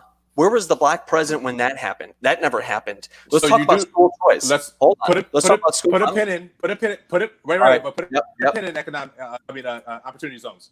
Okay. All right. Loan forgiveness for HBCUs. School choice. He is fighting hard for school choice, giving families the right to attend schools and not just in zip codes. And that's part of the problem in some of these black communities. They have to go to these schools that no one pays attention to them, and it's bullshit. Why can't they cross the street and go to a different school that gives them a better education? Trump is fronting that. Trump is pushing on that. Joe Biden couldn't even answer that that debate was shitty overall. But Joe Biden came and talk about that. Let's talk about the First Step Act. Where was Obama? Where was Obama with the First Step Act? I didn't see Obama do anything. Let's focus on Trump. This isn't a you're right. whataboutism You're right. conversation. You're right. So my point is, Trump continues to do more things for the black community, and I know he compares himself to Abraham Lincoln, but I'm going to say the last person that maybe remotely gave a shit about black people was Lyndon B. Johnson as our president when he signed the Civil Rights Act in 1964 and the Voting Rights Act in 1965. But in between Johnson and Trump, Name me one person that's truly tried to make change in Black communities, because there hasn't been. And I'd like to point out Okay, one of the little facts that I brought up last time too is Trump has spoken about wanting people to get hired based on portfolio and skill and not based off of college degree. And anybody who's in poverty knows that it's not fair that people can't seem to get over that hurdle of college because college is too expensive. People can't afford it. 100%. And at the end of the day, we have all this technology at the edge of our fingertips. And if we can make ourselves perfectly abled body employees, we should be able to have a chance at these jobs. And I support that. And I think that will help a lot of people that do struggle. Rick, you go ahead, Rick. I know you got some things brewing. All right. So it's fine. Andrew, did you want to give your thoughts What's on that? No, I'm just wondering if they wanted to give their feedback on Donald Trump's quote there. Laziness is a trait in Blacks. It really is. When was that quote? When was that quoted? When was that said? Let me get you the date. 1 second. I knew Ethan would. While he's looking for that, when we talk about opportunity zones, please be aware that the opportunity zones that you're talking about or referring to is catering to gentrification. So it's not really helping out anyone in the Black community. When we talk about the HBCU loan forgiveness, understand that the HBCUs have not seen any of that financial ability and relief as of now. So again, that could be something potentially that they'll see later on after his presidency or later on down the line in his second term, but they have not seen that yet. When you look at school choice, to Katie's point that she's thrown in repeatedly, that's by state and county regulation. He may be fighting for it, but his fight seems to be, and this is across the entire country, blue or red, it has not come to fruition. So when we talk about what he's done for the Black community, every politician, again, along with Joe Biden, says that they're going to do for the Black community, but we still can't even get a discussion and a decision about reparations that's going to help impact the Black community and our economy. It's really not a case of what he's done for the Black community because there hasn't been anything done, but what he's done the same thing that other politicians have done. But when we talk about him not being a politician, here's your proof that he actually is. He does the exact same thing because he's running on a platform that also does not care about Black people. No, Rick. No, I'm gonna. Your points are 100% valid in some things, but he is pushing school choice. He has vocalized that in many of his speeches on advocating for school choice. That is one major thing he has done. Though you're right, it is up to the state and local governments. He is making a major push on it. But looking at a lot of things, and you're right, maybe the HBCUs, and I'm going to take your word on that. I haven't looked that up or anything, but I know they will foresee some things. And maybe it's not this year, maybe it's not next year, but they will see that. And looking at some of the opportunity zones, yeah, maybe that's something that we do need to work on. You're right, maybe that's something we do need to improve on. But guess what? It was a first step into the right direction. Sure. And where was everyone else? But to my question though, and I'm going to circle back to my original question. We understand, we know that his base is full with, well, I won't say full. I'll say that he has a substantial amount of white supremacists who vote and who support him at his base. How do you all feel about him not condemning that white supremacy within his base? He's labeled KKK. John, he's labeled KKK as a terrorist. Hold on. That's not correct. He did. John, yes, he did. Yes, it is, Ethan. Wait. Hold on. John, how do you feel about white supremacy? Do you condone white supremacy? You know I don't approve that. Okay. You know that. Katie, do you condone white supremacy? Yeah. That's fine. Katie, do you condone white supremacy? Yeah. Okay. Why was that so difficult for him to do? Why is that so difficult for him to do? So why does he always have to resort to? If you actually pay attention, right as the same question gets asked at Trump, he says, sure. And, he said it. I paid attention to it, hear it. I did. And he said sure.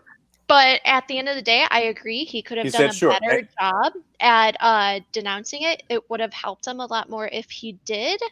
But, I mean, and this is the problem that I'm not even really referring to the debate. I'm just saying in general. But Yeah, so this is kind of the problem that I fell in with the last debate. At the end of the day, in my opinion, the only reason that Trump looks more racist and more sexist than most politicians is because the media is looking for it and they are searching for it. At the end of the day, if people were witch hunting for these quotes and all these lines for any other politician, I'm sure you'd All find of them. plenty. All of them would be in a new. There- All of them would be in a there new is role. Let's be plenty. clear here. The This only happened- difference is that there's more attention paid to when Trump says it. That's the That's only not true at difference. all. Here's the thing. This happens with every president. When Obama was in office, the right would go through and look at every horrible thing he said and put it on the media. Sure did. This idea that it's Sure only happening to Trump is Ethan, absolutely ridiculous. It not as bad. every president It's on not both as bad. sides. Yes, it is. Absolutely Yes, it is. No, Oh, absolutely. no, They no. definitely came for Obama. They sure did. They- Fox News has Really? both Really? Obama, You need to talk both about his the birth Obamas, Michelle certificate? and No. President. No, And this that's a is- personal. We're talking about Yeah. personal opinions right now. And this is not something in- that I What and this about is the something whole I also Michelle talked Obama about having a before. penis? Hold Hang on. on. Right, part Hold of on. that. Like there is a whole list of crap that the right did to Obama. So I'm sorry, I completely dismiss that because this is done to every politician, no matter what side you're on. I never said that that wasn't true. My point is this is something I've explained before. This is why I don't base things on this, because you can find dirt and crap on every single person if you look hard enough. If you had a fly on your wall, you know, sitting there watching you 24/7, I'm sure people would have a lot of things to be angry about you too. Look, 'Cause that is I- how it is for everybody. I And have done. Sorry. And my Oh, point is this is why I can't base my opinions and my views and my choices for politics on these things, because you can do it for anybody. I can say I hate Biden because he used to be so against gay marriage and, you know, whatever quotes you can find on him. But my point is you can do that for any person running for president. And out of these two choices, you can probably cancel it out at the end of the day. So that's why I hate having this debate. I hate when we bring this up, because at the end of the day, it's a stupid conversation. Well, Here, would you Sorry, rather I'll say something would real you quick. rather work with the it's devil? stupid for you. No. Would you guys rather work for the devil that you know or the devil that you don't know? Neither, and that's a ridiculous statement. But no, it's not a ridiculous statement. You have. You don't have a There choice. will be one. You There don't have will a be. choice. Ethan, Okay, then Biden you know or what? Trump I'll will go be with the Biden. I'll go with Biden. Jesus That being said, real quick, I want to make a point here. I personally, if you dig dirt on me, I've done bad shit. Shit I'm ashamed of. Things I've said, things I've done, things I'll never admit publicly. I have done some shit that just will blow your mind. That Everyone being has. said, here's the difference. If you look at me now, you don't see me continuing to make these horrible statements and attacking minority groups. But you know what you do still see? Trump making these statements day in and day out. We can go all day with a list of quotes that are not from 10 years ago or 15 years ago. They're happening all the time Which right of those quotes now. was recent? Yeah. Sure. What's the most recent racist comment he's made? That the out most- of the ones you were posting, which one was? Hey, I got you. recent? I got you. I got you. China virus. China virus. That's, It Right, originated originate- from China. it That's originated not in China. racist. That's It's not not like you said you racist. need to hate But Chinese wait. people because Listen it to what I'm saying. originated from China. Yeah. When you know that making that comment attacks Chinese Americans or Asian doesn't. Americans, when you know that violence, It but it does, doesn't because attack violence them. has increased against Asian Americans. Check it out. Research it yourself. Rick, that Asian doesn't- Americans that have been doesn't- no. experiencing an increase in attacks, personal attacks on them because of him calling it a China virus. No, Yes, it's not- no, that's because not on Trump. I know Asian That's not on Americans Trump. that were being attacked and harassed over COVID before he ever called it Guys, that's Chinese people virus. being At the end of the He's day, been calling it the those China are virus since racist it happened.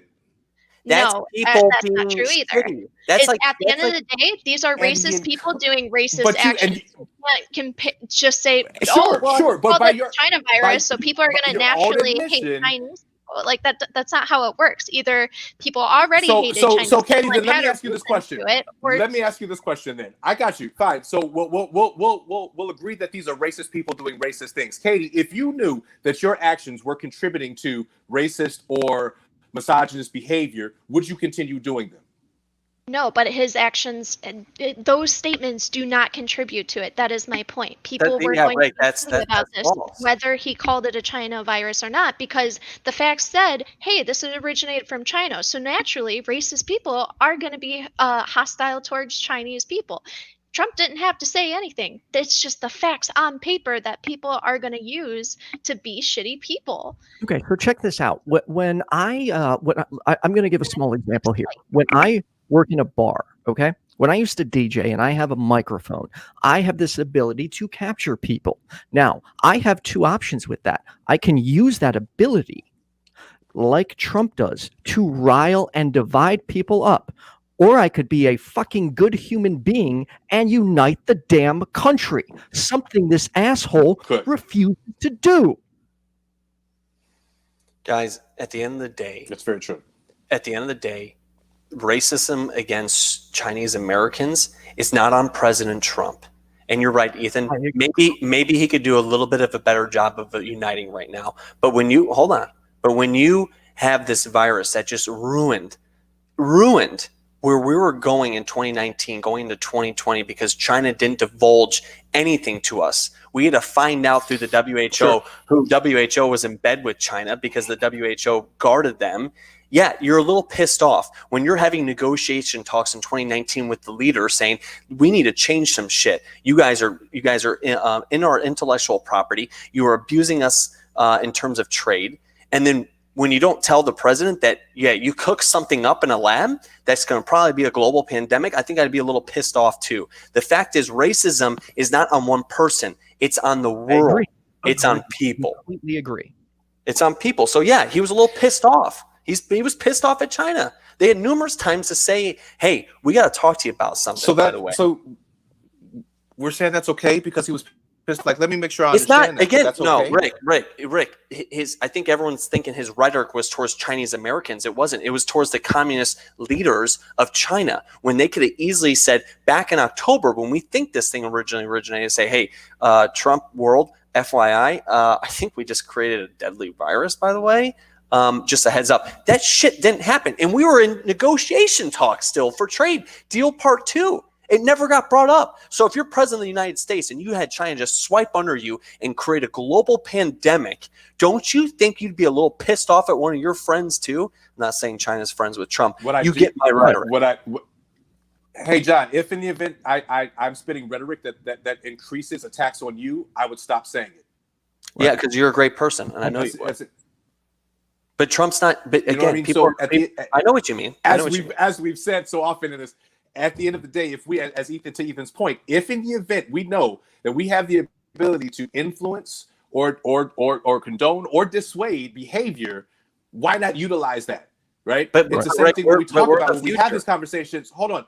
We have this conversation about race, and this is a conversation that has come to fruition at an enormous rate under Trump's leadership now. And to Katie's point that we shouldn't have to talk about this because it's his own actions and this isn't what he's done on paper. Racism is still an issue in our country and has been an issue in our country for quite some time, and it should be talked about. It should be at the forefront. It should not be dismissed. And this president and this party refuse to bring it to the forefront of the conversations that need to happen in our country. Rick. So therefore, I'm sorry. Go ahead, bud. You finish off. Go ahead. No. I agree. Rick, I agree with you. There's no question. Sorry, John. 1 second. You guys know when I was like yelling about Trump, I wasn't yelling at you guys, right? I was. Yeah. Okay. All right. Cool. Yeah. No. Right. Rick brings up a great point. We need to address racism. 100% right. But I'm sick and tired of these people going, it's Trump's fault. I'm sick and tired of people going, oh, you know what? It was Obama's fault. Guys, it wasn't Obama's fault. It wasn't Trump's fault. This is the problem of people. This is people. Absolutely. When you're a white grandma telling your little grandson to hate black people, that's a fucking problem. When you have a black grandmother telling their black grandson to hate white people, that's a problem. It starts with us as people. We have to treat each other better. It's not on one person. So everyone stop pointing the blame game at Trump to say, he is racist. He's caused the racism. No, Rick's point, it needs to get talked about, but this is not on one person. This is on everyone around the world. We have to get better as people. And so Agreed. Have I been muted this whole time? You guys have been Katie, you watching trying me to jump in talk while with muting? Yes, No, you No wonder we don't I've hear been you getting talk. cut off this I whole was just time. saying, You Katie, I guys think have you're been trying to watching talk, me and talk this whole time and didn't tell me. I'm sorry. I literally Anyway. just saw it. I just I'm looking. saw it. I'm looking at So, Rick's eyes, going, After "Hey." being but before- interrupted but- 1,000 times, not realizing I was muted, I wanted to go back to something that Marsha brought up. That's a great point. We talk about German measles. We talk about the Spanish flu. We also, I mean, think about how many textbooks that we all were taught in school about how Europeans brought all this disease and horrible things to Native Americans back when when America was born. And there are people that hate white people because of Columbus, because of that kind of situation. Does that mean I blame educators for teaching history? No, I blame people for being closed-minded and being prejudiced. At the end of the day, facts on paper are facts on paper. And if people want to hate people because of that, that is their problem, not whoever taught you the facts. Columbus, are we talking about how he raped and pillaged the country? Because I'd say that's a pretty just cause to hate Christopher Columbus. Do we have facts? I'm not talking about hating Christopher Columbus. I'm talking about hating white people in general because of it. I hear this Katie, a lot. I'll hear people say, Hold on, Ethan, finish. What were you gonna say? I'll hear people say, "Oh, black people hate white people," and I do see some white people coming up with signs that say, "I'm sorry for being white." That's ridiculous. It is ridiculous. I can say, would you agree that I'm predominantly surrounded by the left based on my Facebook and what I do? Yeah. Do you agree with that? Yeah. I have never, ever had a single person tell me I needed to apologize for being white or have an issue with me for being white. I'm not saying it doesn't happen. I'm just saying it's not happening on the large scale that people are making it out to be. I mean, the same could be said for Asian Americans being attacked over China virus. I mean, at the end of the day, we don't have numbers on that kind of thing. At the end of the day, it's kind of a personal based experience. A lot of us have experienced prejudice. A lot of people have experienced people hating you because of the color of your skin. And, I'm sure I got eye rolls from whoever is a minority here, but it does happen to everybody. And a huge part of it is because of facts on paper that suck. It's like, yeah, I really wish my people in my history didn't do those things, but you shouldn't hate somebody over that. You know what I mean? Are you comparing like the hate of like white people or oppression of white people to the oppression of black people? No, and that's my point. So what I'm saying is I don't want people hating me for saying like comparing or anything like that.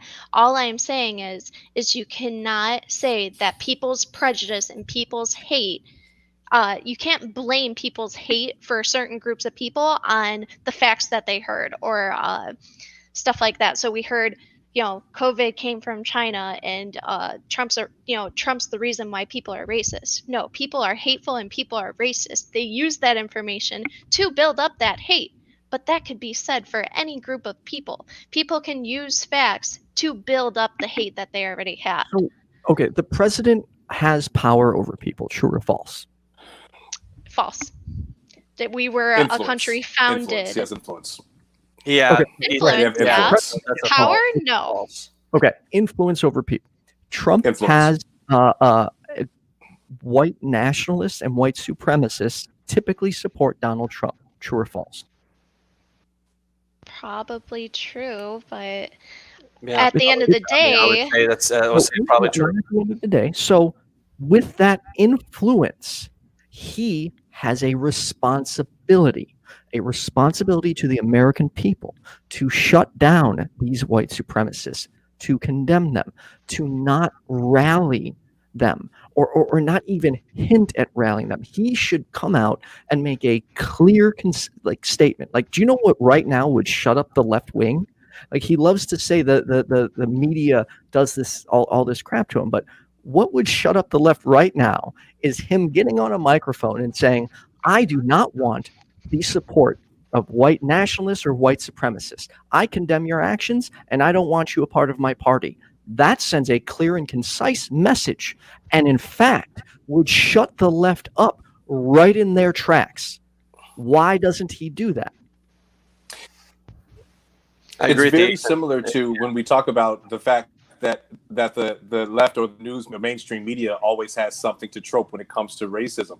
It's because racist shit happens. If we didn't have racist shit happening, they wouldn't have stories to be able to tell and blow up. But my point is at the end of the day, you could dig up that kind of dirt on anybody. And like I've said before, I really don't like every single time that I say, I'm like, hey, they're both this way, you know, whatever. You can dig up dirt on both. You guys say, well, don't vote.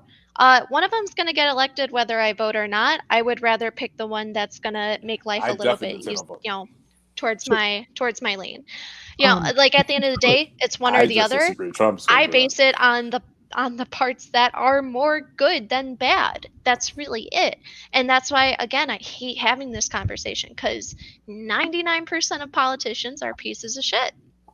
So, okay, let's compare that for a second. Has Joe Biden paid $120,000 in hush money to a prostitute? Has Probably. Joe Biden?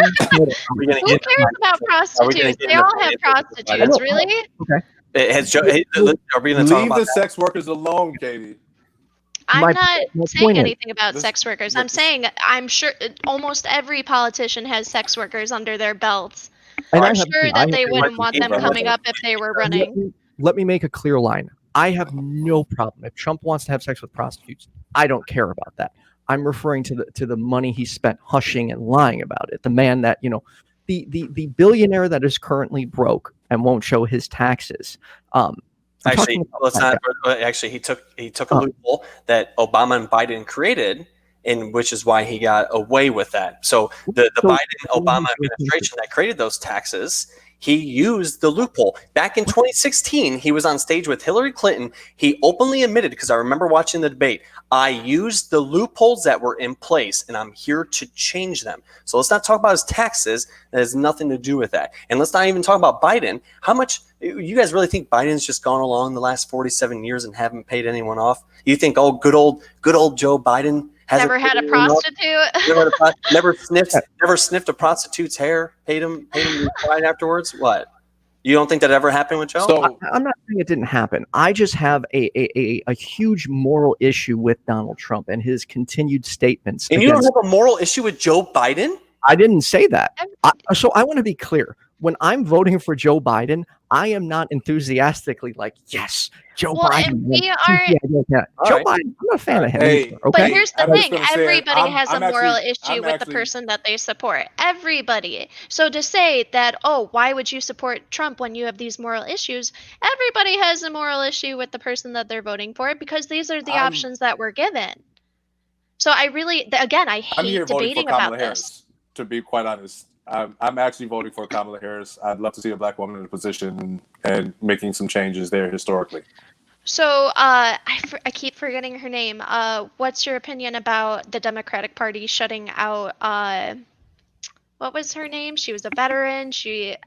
Honestly, I would have I could have probably voted for her. Or if she won presidency, I would have been okay with it. And she was for the Democratic Party. What's your opinion on them shutting her out of being the presidential choice? What's her name? Kamala Harris? No, it was No. Hawaii. Senator or something. But she's great. Listen. Hey, you know, I was for Pete Buttigieg for several different reasons, but outside of that, I just think that he had enough youthfulness that could have brought a different change to what we're talking about now when it comes to our political makeup and our political perspective. Although he's had some time in politics, I think he's young enough that he would have done some different things. Having said that, though, when we talk about, again, the platforms that we have a bipartisan system that does not help our country at all. No, but you also have Joe Biden, and it's not just Joe Biden you guys are picking. It's not just Joe. It's not just Joe. You're just saying socialism, though. What do you got? I'm just saying socialism is where Biden's pick is. Socialism does not work, and everyone needs to realize that. So when we compare two bad people or whatnot, or if you don't like Trump, I don't care what your reasonings are. You are picking socialism when you choose. Yes, it is. No, Kamala Harris. Okay. Yes, it is. Let's This is what? quick time. Wait. I want to Socialism versus dictatorship? What dictatorship? And where are you I getting have the to find dictatorship? this out, guys. Quick.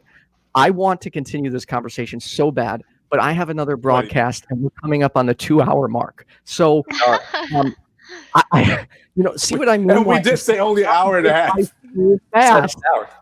But dude, I really, if you could each, I'm going to give you each 1 minute. If there's any other points you want to make. So starting with Jon, 1 minute. Anything else you'd like to say? 1 minute. I'll go quick here. Look, at the end of the day, I think we all made great points. I think we all made validations in terms of old school individuals that are soon kind of running their time, and the next generation, us four and your viewers, we're the next generation. We can truly make the change, right? But at the end of the day, damn, Katie, now you got me saying that.